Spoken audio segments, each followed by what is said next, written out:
Elena Lassida, bonjour. Bonjour. Vous êtes professeure d'économie à l'Institut catholique de Paris, l'ICP, et vous avez publié Le goût de l'autre, la crise, une chance pour réinventer le lien. C'est une réédition en format poche aux éditions Albin Michel. Alors, dans ce livre, vous appelez à réhabiliter une dimension de l'économie qui est trop souvent oubliée, selon vous. C'est celle de créatrice de liens sociaux, on va dire. Et en effet, l'économie, ce n'est pas que du matérialisme et du productivisme, hein, si j'ai bien compris. Oui, tout à fait. Et mon approche, ma conception de l'économie, c'est de dire on a réduit souvent l'économie uniquement à son résultat au niveau matériel ou monétaire. Vous voyez, on évalue toujours les entreprises, l'activité économique par sa rentabilité financière. Et ce que je dis, c'est que l'économie n'existe pas s'il n'y a pas de relation. Toute activité économique est une mise en relation entre des acteurs. Le commerce, c'est une mise en relation entre consommateurs et producteurs. La finance, c'est une mise en relation entre épargnants et investisseurs. L'emploi, c'est une mise en relation entre employés et employeurs. Vous voyez, il n'y a pas d'économie sans relation. Oui, fondamentalement, c'est la rencontre entre une offre et une demande. Absolument. Et en fait, ce qu'on fait, c'est qu'on regarde toujours le résultat final de cet échange et on ne voit pas qu'est-ce que ça génère en termes de relations.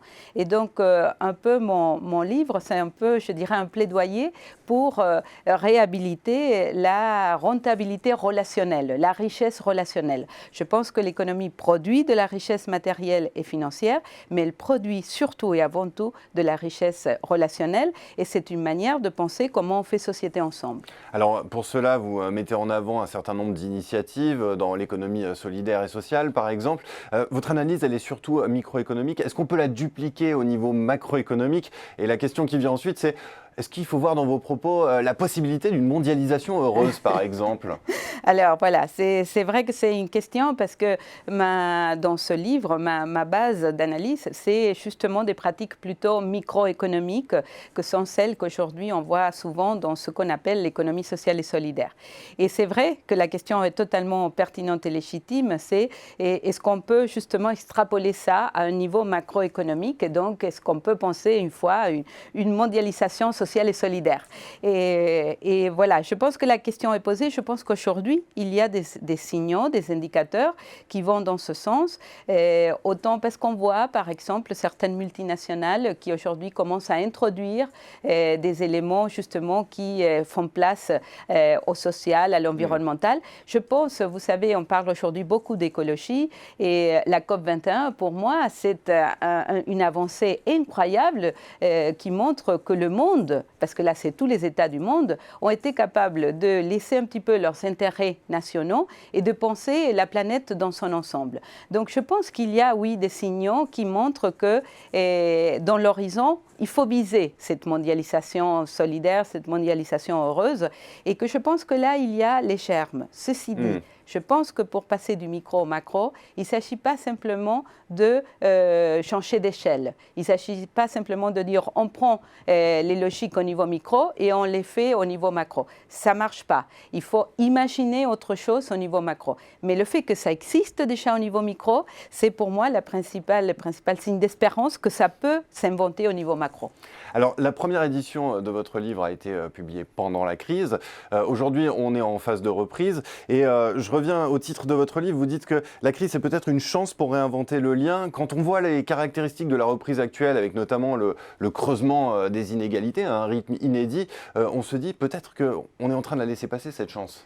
Alors, je pense que ça dépend comment on regarde cette crise. Oui. C'est vrai qu'à certains égards, on voit des signaux très négatifs.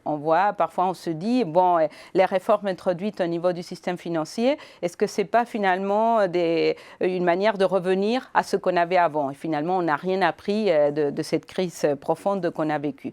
On voit aussi des effets très négatifs en termes de pauvreté, en termes d'inégalité, c'est vrai. Et en même temps, je pense qu'on voit en même temps plein de choses qui émergent, qui sont d'une créativité absolument foisonnante, inimaginable.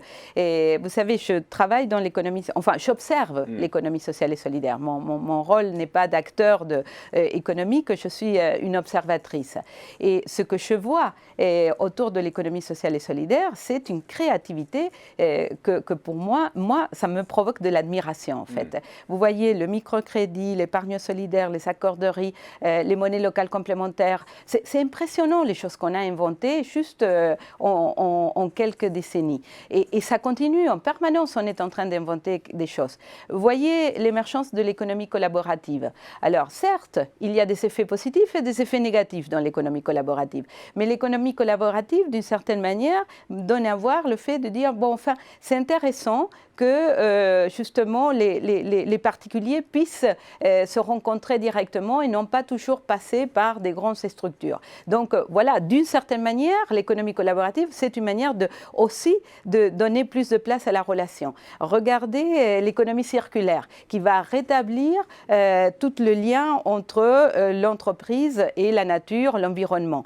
Regardez l'économie de fonctionnalité, le fait qu'aujourd'hui on est en train de passer d'une économie qui est pensée en termes de propriété, de pouvoir avoir plus de biens pour vivre mieux, à une économie qui est pensée en termes d'utilisation des biens et que même bien puisse être utilisé par plusieurs personnes. C'est un changement radical. On touche là un des fondements du capitalisme, que c'est la propriété privée.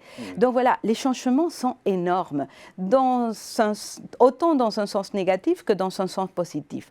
Mais voilà, moi je préfère regarder le positif, non pas pour ne pas regarder le négatif, mais c'est pour dire, là dans le positif, il y a des leviers pour agir sur le négatif.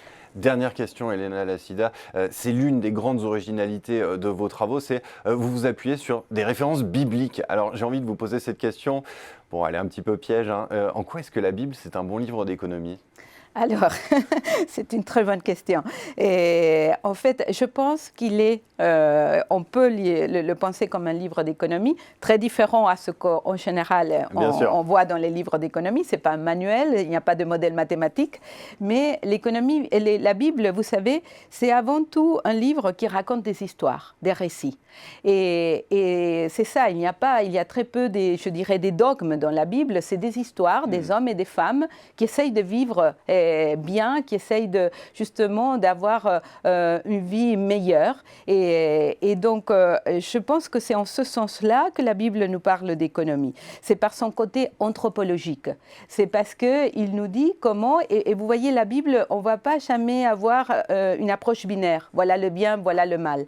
Il va dire, voilà comment dans la complexité de la vie, les hommes et les femmes se débrouillent justement pour pouvoir créer du bonheur, pour pouvoir justement marcher ensemble vers un meilleur possible. Et c'est en ce sens-là que je pense que la Bible peut nous dire des choses en termes économiques. Elle peut nous aider en tout cas à retrouver le goût de l'autre. C'est le titre de votre livre, Elena Lassida. Merci beaucoup d'être venue nous en parler sur Xerfi Canal. Merci à vous.